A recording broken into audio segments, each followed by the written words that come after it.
Très peu de clientèle aujourd'hui dans les magasins d'usine, c'est normal, tout le monde attend demain l'ouverture des soldes. Du côté des commerçants, les préparatifs vont bon train, des centaines d'étiquettes à agrafer, des prix cassés à afficher, nettoyer les vitrines, mettre en ordre le magasin. Ça va nous faire déjà à peu près une bonne quinzaine de jours qu'on commence à voir au niveau du stock.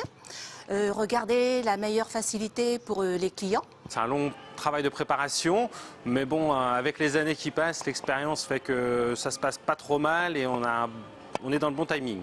On a à peu près 10 000 articles à étiqueter et ça prend l'équivalent à peu près de 2 jours et demi pour les préparer. En gros, depuis une semaine, on prépare le stock, on pastille les vêtements en réserve.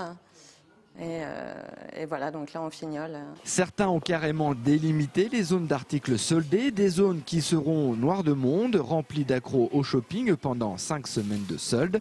Les commerçants ont fait appel à des intérimaires pour les aider à vendre, prévoient des horaires plus larges et même d'ouvrir les dimanches. Ouais, sur des périodes où c'est qu'il y a une grosse fréquentation comme ça, c'est pas gênant. Dans les périodes creuses, ouvrir les dimanches, c'est pas très attractif, mais là, vu qu'il y a quand même une grosse influence, c'est motivant. Au centre-ville, même scénario, la plupart ont fermé boutique, tous préparent leurs étalages.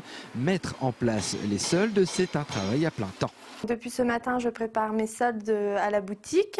Donc, vu que j'ai à peu près 800 à 1000 articles et que je suis toute seule pour préparer les soldes dès demain 9h30 l'ouverture, j'ai décidé de ne pas étiqueter tous les produits, tout simplement de les pastiller par couleur. Pastille vert 40% et pastille jaune 50%. Préparer les soldes, c'est déjà savoir ce qu'on veut solder, ce qu'on veut se débarrasser, des articles qu'on ne veut pas garder. Il y a aussi la nouvelle collection qui arrive. Donc pour moi, c'est aussi me débarrasser des collections antérieures, de la collection de l'année dernière pour pouvoir en reprendre une et avoir des nouveautés. Il ne vous reste plus qu'à attendre 8 heures demain matin pour laisser parler votre porte-monnaie.